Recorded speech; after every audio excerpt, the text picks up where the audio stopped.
Hi, this is Rose Adkisson. I am here with Natalie Montenegro, and we are going to talk today about immigration, psych evals, and really that immigration world in however that comes out. Welcome to the show, Natalie. Thank you. Thank you for having me. Can you tell us a bit about yourself? Well, my name is Natalie, and I'm an LMFT practicing out of the Antelope Valley area, Palmdale, Lancaster, Quartz Hill, Mhm. northern LA County. I've been in private practice for a year and a half, almost 2 years. Um, Primarily worked in community mental health for the last 12 years, Mhm. and have been conducting immigration psych evals for going on 5 years.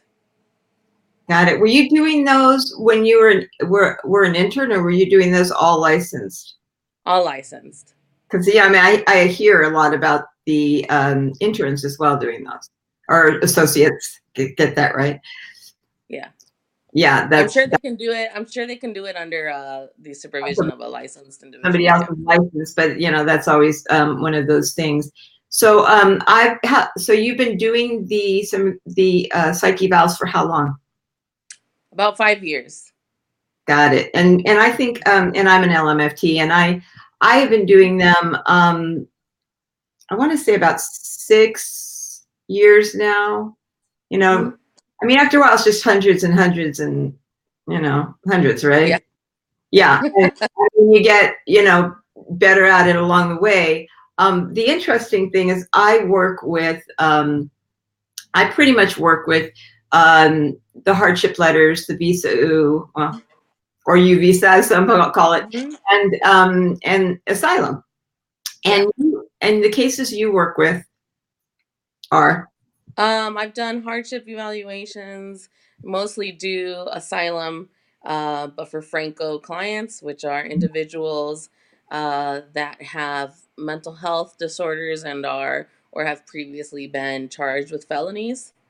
They're typically incarcerated or have been released on bail. That's when usually the attorneys come and contact me. Yeah, and I was mentioning to you when we first connected up that I had done a Franco case. I didn't know that's what that was. I mean, there's like a million different kinds of cases out there. Definitely. I mean, Definitely. the laws are changing constantly. So, to keep up with anything beyond like the typical ones is, Mhm. well, I mean, I'm not an attorney, so I don't need to. But so you get referrals through attorneys, I get referrals through attorneys, and, Google and some people see my videos and, Oh yeah. because I do videos on immigration. And then some people are local in the area. Do you ever do telehealth?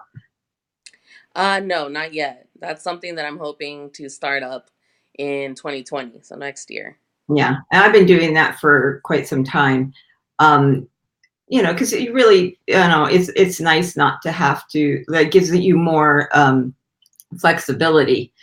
But Definitely. this is such a controversial topic, and it seems like our country is polarized in Yes.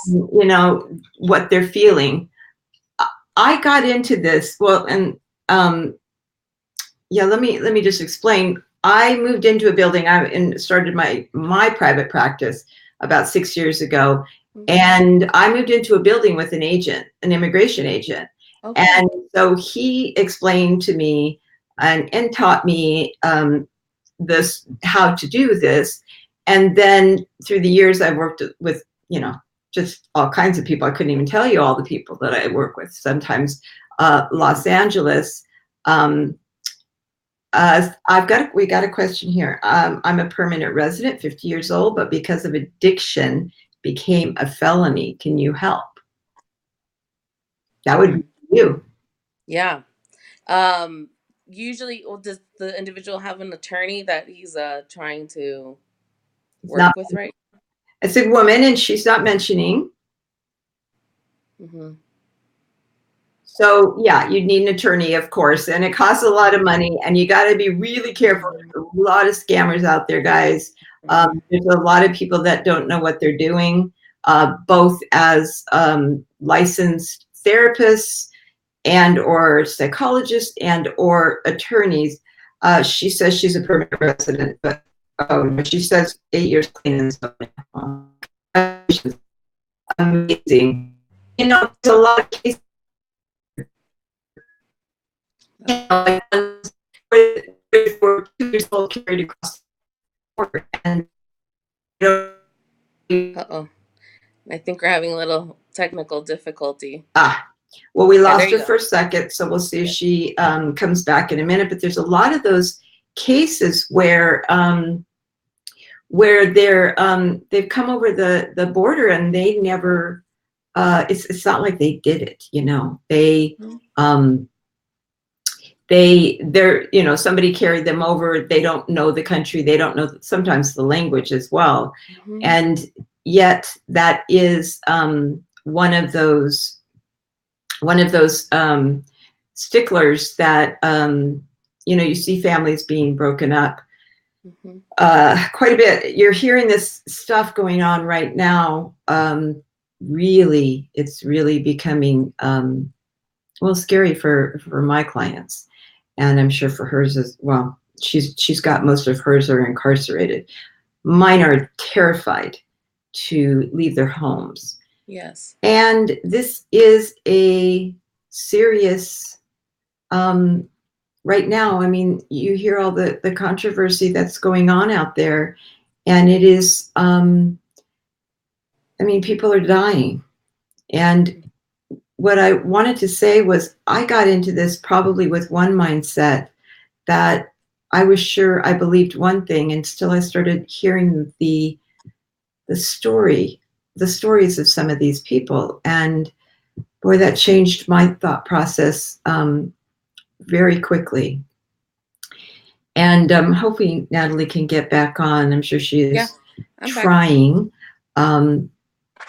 Let me see Am I on or am I not on? if well, we'll just keep talking. So the reality is, hold on one second. I can send. Uh,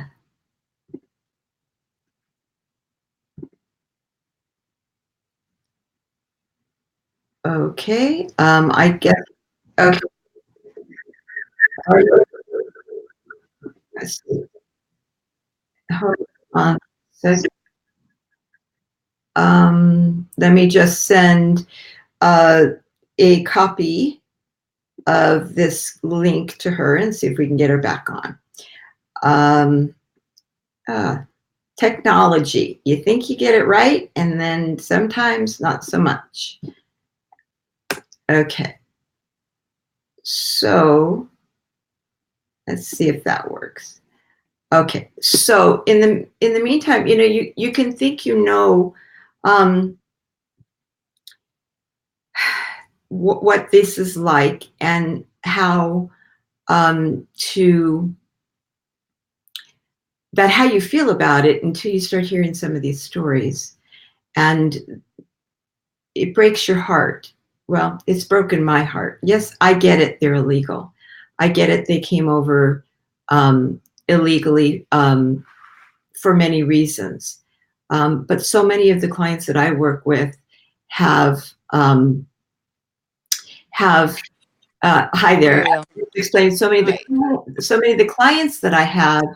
Um, they have um, they have been here their whole lives. They don't know their that country. Uh, Yeah. most of the ones that I know um, barely speak Spanish, and depending upon the country, because I work with all countries, of course, Yeah. more Hispanic than not, right? Mm-hmm. Are you able to see me okay? Yeah, I, Okay. I see you good, Okay. and I hear you good. So these clients, you know, they come in and they tell you these stories. They're anxious, they're depressed, they're you know, some of them meet criteria for post-traumatic stress disorder. Yep. Um, you know, many of them, and it is devastating to see their fears. Do you Mm-hmm. experience that too? Definitely. A lot of the individuals are hesitant to share their story because they're afraid of the stigma of being characterized as crazy. A lot of the individuals that I've worked with do have PTSD, but in addition, have a lot of psychotic disorders, um, which on a psychoeducational level, it's hard for them to understand and really have the insight as to what's going on and how their disorder may cause them to make certain decisions that have adversely affected them. Um, Mhm. and for the individuals that do have the insight and have remained extremely med compliant, uh, just accepting that they have this condition, um, and knowing that here in the US, they're able to have access to the care and the psychiatric care that they require, and the fear of returning to their native country, um, to potentially not get anything and return to being crazy and people looking at them oddly and uh, targeting them for being different. That's usually one of the biggest concerns that they vocalize to me. Yeah, they become marginalized, but also they know that they're not going to fit in, that they're going to know they're Definitely. different, even if they speak Spanish, and even if they've, were they're not going to speak the same Spanish, because it's still, informal language that's happened over the years. So they do stand out whether they look like that or not, and of course, what's going on in the countries, is Mhm. terrifying. The person that has been commenting was saying she also has PTSD and depression. I don't know too many. Anxiety and depression are just standard. Yeah, PTSD, insomnia, standard. All of those things. We see that. I see that constantly. I'm just assuming you see that as yeah, well. definitely.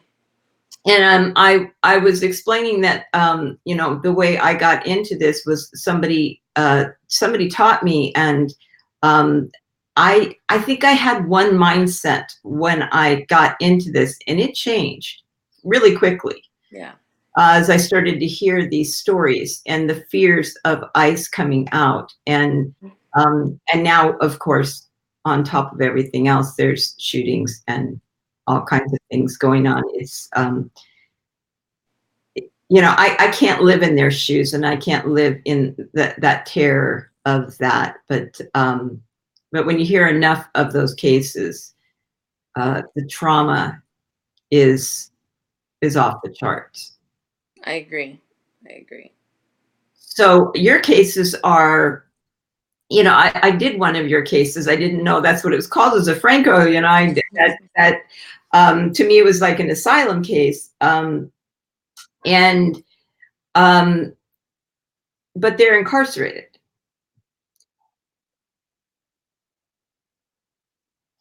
Got it. So, I'm sure people would think, well, that means they're going to get deported, but not necessarily. I lost you again. Let me try and copy that and resend that. Um, Not sure what's going on here. But some of our cases um, are in my cases are not incarcerated. My cases are just people living lives, wanting to pay taxes, wanting to be a part of um, us. They're just terrified to put their information out there, and once they are, they're on the radar.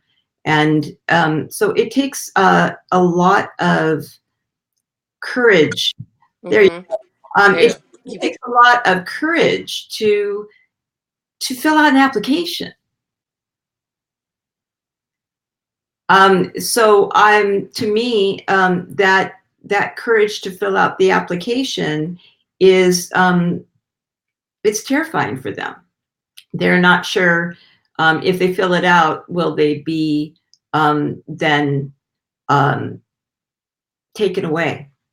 and not be with their kids and their family. I'm not sure what's going on with her. I'm thinking Wi-Fi. Um, it's hard to say. Um, Joan, I hear what you're saying. You've got all of the typical stuff that we hear about all the time, and it takes courage to step up and even talk about this.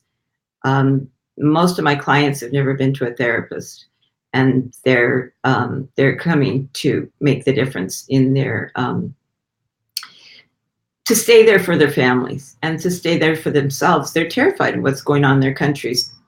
I'm Joan. I'm not sure what country you're from, but you know, there's the cartel, there's the gangs, um, there's the corrupt government. There's so many things that are going on um, with with the uh, with the corruption in all the countries. I mean, we have a uh, uh, we're blessed to be in the United States. I mean, United States is a country that gives us the ability to do so much more. I don't know why you're coming. I'm wondering if it's your Wi-Fi or not. Um, can you hear me? So the corruption that's going on in all these countries, and it's not just Mexico, it's El Salvador, it's Honduras, it's Nigeria, it's Brazil, it's you know, you keep naming it, India. I've worked with many countries, and they all have, you know, whether it's they couldn't provide for themselves financially, and or um, they they can't. I mean, in Mexico, if they were to go back, they couldn't provide for their food. Their food costs as much as ours, and they make nothing. Um, and that may mean nothing to you, and you know it's a controversial subject. But you know, you go to India, there's a caste system. You either make a lot of money or you don't. So you know that is difficult. This whole subject is a very difficult subject. But I can tell you for myself, um, it has been uh, really difficult to watch these cases and to see the depth of their pain, and to know that helping them is it really becomes important. I'm a therapist, you know, so that's my calling, is to make that difference in the world. And I I don't know how to express this to you. I did feel like half of the country, I felt like half of the country that didn't agree with it. And then I changed my mind and I started feeling that the other part of the country, to me, I changed my mindset along the way. Did you always agree with Natalie, with that they should stay here? How was that for you? So the way that I came across this was that my sister is a paralegal, Ah, and was working at an immigration firm, and that's how I even knew that there was a need, or that I was even that this was an opportunity for me to partake in. Um, Now, I think that what really resonates with me is that they should have the opportunity to defend themselves in court, with an attorney mhm. in place. You know, the things that are going on with the minors, you know, especially the really young ones. I Ah, have worked with a lot of the special juvenile cases, that, you know, as long as they entered the country as a minor, it's a different type. So with the little ones, like the 2 and the 3 year olds that are barely gaining verbal skills on having to mhm. state the case in court on their own, um, that, you know, that to me is just unjust, just because it's not fair. when it comes to just the cognitive ability to understand what's happening and how are they going to defend themselves. They don't even know, they don't know what's happening. I'm But glad you brought that up because I did write out a couple of questions, and one of the questions were how you work with the young. I mean, because you know, I could ask because I do psychological testing, of course, and you know, they don't know what I'm talking about, or their life has been good here, so their yeah. scores are going to be low, not high. Mhm. And so we have to write these reports so much different than with an adult. Mhm. Yeah, and I also, the dreamers who've come in and are now adults, right, or older, they typically tend to present very low scores as well. Because their life has been great here. They don't have any of the stresses, no one coming after them. None of the political dismay that's going on is present. So I really rely on just research that states that when you are reintegrated to an environment where all of these dangers become present again, then yes, that's when you would see an escalation in scores. Um, but with the little ones, I haven't really worked a lot with the little ones. Um, Mostly adolescents. I think my youngest has been 12. Um, and yeah, that's really, what I rely on the most, just backing up my report with studies um, that confirm that once they are to return to their native country, it would be normal to see an escalation in negative symptoms. Yeah, I've worked with them as low as 7, I think. Hmm. And it's always interesting. Um, Most of the time, their parents try to keep them away from the news, try to keep them away Hmm. from all that information, the whatever is going on in their country, whether it be dangerous conditions or economic conditions. They're like, huh? You Yeah. know, that they don't understand that. And, I've got a lot of adults that do a lot of denial. And, in most cultures, weakness is saying that you have depression or anxiety. So see them minimize to, Oh yeah. I see a to lot of minimization. Hmm. a lot of denial, a lot of, I don't want to think about it. So I don't think about it. I cry when I'm in the shower and, when I'm in my bedroom, but nobody knows about it. I don't talk about it. It's just not talked about. Yeah, and I think I see more of the trauma with the little ones in community mental health. Mm, That all of a sudden they come in telling me about how our president has plans to separate them from their parents, mm, and the wall, when the wall was first coming into play. Lots of these kiddos having nightmares about what the wall meant to them, mm, um, and they begin to conjure up what it is that their parents must be feeling, even though their parents are doing a really good job at trying to remain neutral and not show or transfer their own anxieties into their children's lives. But the children do it on their own. So that's why you typically encourage a lot of just talking, and let's just talk about what these nightmares are, and let parents soothe them, calm them down, even though mm. the scariness is very real right now.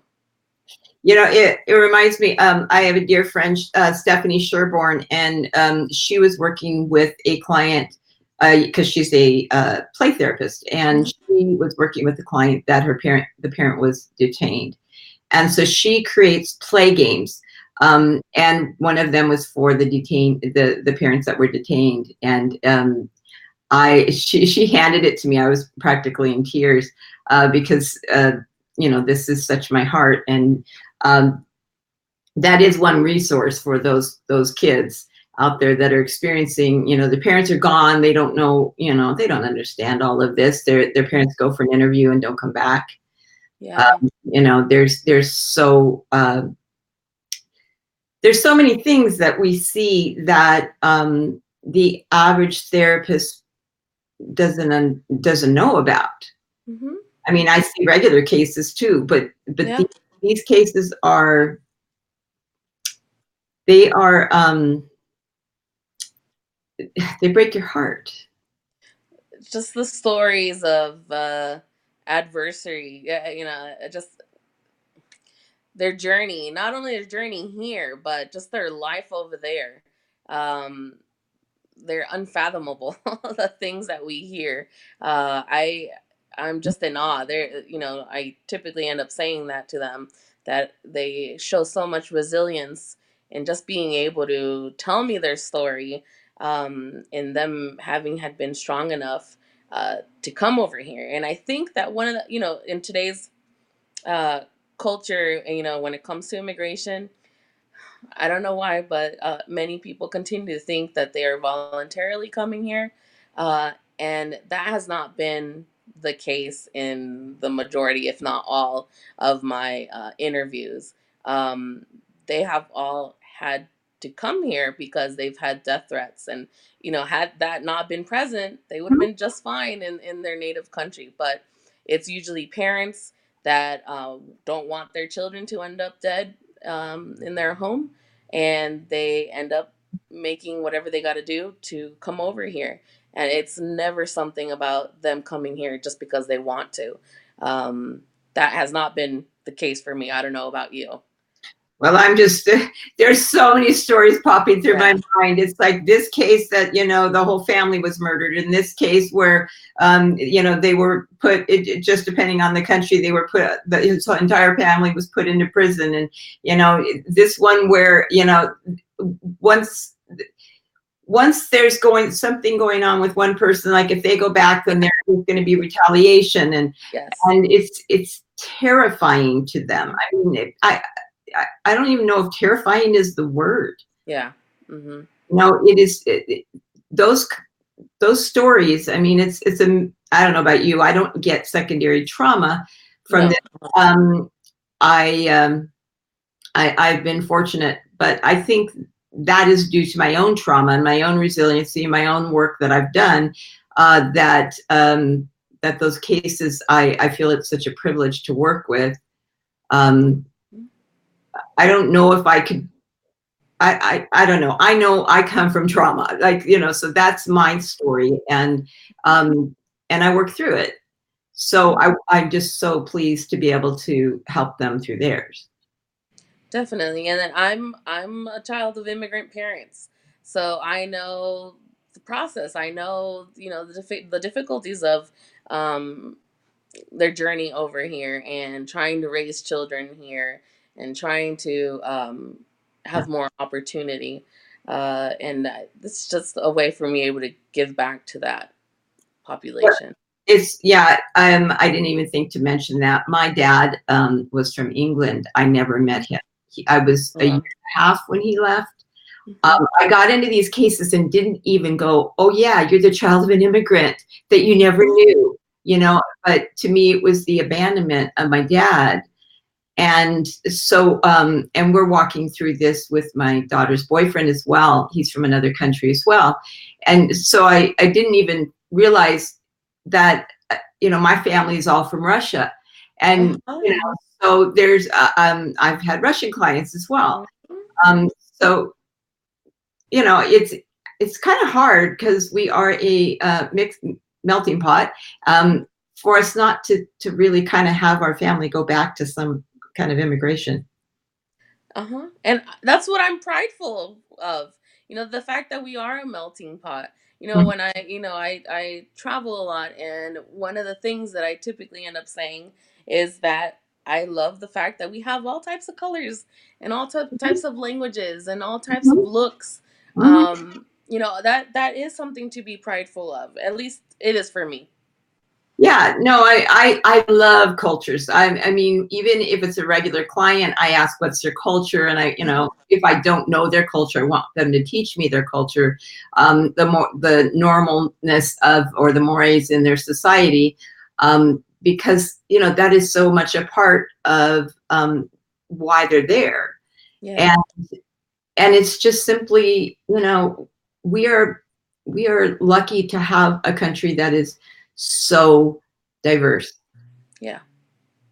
And and that we get the help.